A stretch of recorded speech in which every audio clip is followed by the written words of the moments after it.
गांधीनगर कुडासण रिलायंस 4 रस्ता पासे शुकून आईनी दीवाल धराशायी थई। फायरनी टीमे तमाम लोकोने फ्लेटमांथी बहार काढ्या। अपार्टमेंटनी बाजुमां अन्य कन्स्ट्रक्शन कामने कारणे आ घटना बनी। नवी बनी रहेली स्कीमनी मंजूरी तात्कालिक असरथी रद्द करवामां आवी। साइटना बांधकाम जवाबदार इजनेरोने शो कोज नोटिस फटकाराई। अपार्टमेंटनी बाजुमां थई रहेला अन्य कन्स्ट्रक्शन कामने कारणे आ घटना बनी। नवुं बांधकाम पण अटकावी देवामां आव्युं। वैकल्पिक व्यवस्था करवा माटे बिल्डरने सूचना आपी देवामां आवी छे। कन्स्ट्रक्शन साइटना सुपरवाइजरने पण जाण करवामां आवी हती। दीवाल धराशायी थवा अंगे सवारथी ज सावचेत करवामां आव्या हता तेवी पण वात फ्लेटना चेरमेने करी।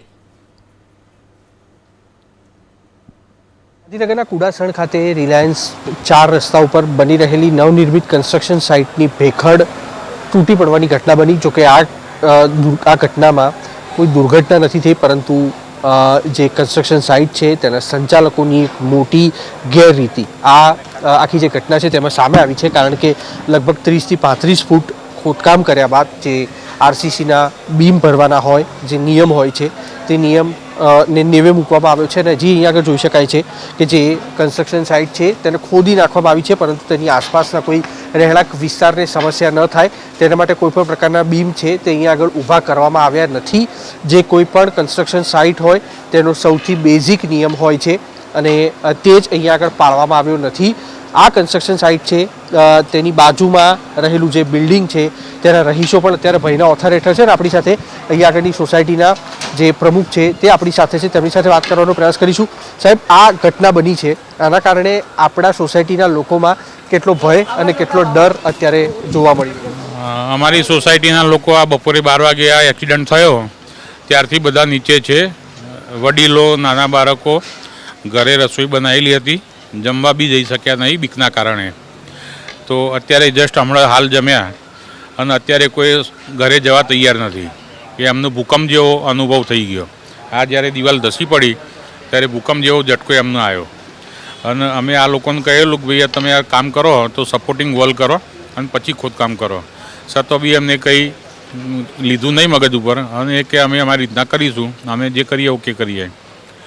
એના કારણે આ બધો એક્સિડન્ટ બન્યો। એમની લાપરવાહીના, બેદરકારીના કારણે જ આ બન્યું। બાકી આમાં અમે સોસાયટીવાળા અત્યારે જે ભોગવી રહ્યા છીએ એ બહુ વિકટ પરિસ્થિતિમાં છે। અત્યારે સ્કૂલમાં છોકરાઓની એક્ઝામ ચાલે છે, નાના બાળકોની બી ટેસ્ટ ચાલે છે, 10-12ની એક બોર્ડની એક્ઝામ ચાલે। હવે એ લોકોએ એમને રહેવાની વ્યવસ્થા આપી, આ હોટલમાં જાઓ, હોટલમાં જાઓ।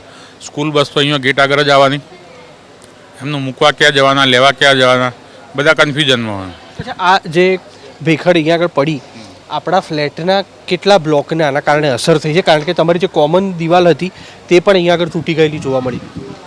અમારા ફ્લેટના 2 બ્લોક એચ અને આઈ, એટલે ટોટલ અમારા 40 ફ્લેટ, એક બ્લોકમાં 20 ફ્લેટ છે। અને એ બી જ્યારે આ ભેખડ ધીમે ધીમે ધસી તો ઉપર જે લેડીઝો કામ કરતી હતી બાલ્કનીમાં અને આ સાઈડના નીચે મજૂરો કામ કરતા હતા, એમને એ લોકોએ બૂમાબૂમ કરીને બગાડ્યા। નીચે 5-6 મજૂર કામ કરતા હતા કે ભાઈ તમે ભાગવા નહીં તો ડટાઈ જશો, તો એ લોકો ભાગી ગયા। બાકી આ લોકોએ જો એમને ઇન્ફોર્મ ના કર્યા હોત તો એ લોકો અત્યારે સ્વાહ થઈ જોત। એટલે મજૂરો બી નીચે કામ કરતા હતા આવા જોખમમાં, તો આ લેડીઝોએ, અમારા બ્લોકની લેડીઝોએ બગાડ્યા એમને। દ્રશ્યો પરથી અહીંયા આગળ બતાવવાનો પ્રયાસ કરીશું। જે 2 બ્લોક અહીંયા આગળ આવેલા છે તેને સમાંતર આખી જે દિવાલ છે તે તૂટી ગયેલી છે। આઈ બ્લોક અને એચ બ્લોકને વ્યાપક નુકસાન અહીંયા આગળ થયેલું છે અને અહીંયાના સ્થાનિકો તરફથી સમય સૂચકતા વાપરી અને કામ કરતા જે શ્રમિકો છે તેમને અહીંયા આગળથી દૂર કરવામાં આવ્યા। મળતી માહિતી અનુસાર આ જે કન્સ્ટ્રક્શન સાઇટ છે તેની રજા ચિઠ્ઠી ગાંધીનગર મહાનગરપાલિકા તરફથી રદ કરવામાં આવી છે અને કન્સ્ટ્રક્શન સાઇટ છે તેની સામે હાલ દંડાત્મક કાર્યવાહી પણ કરવાના સૂચન આપવામાં આવ્યા છે। કેમેરામેન રાજ ભાવસાર સાથે કુશાંક સોની, એબીપી અસ્મિતા, કુડાસણ।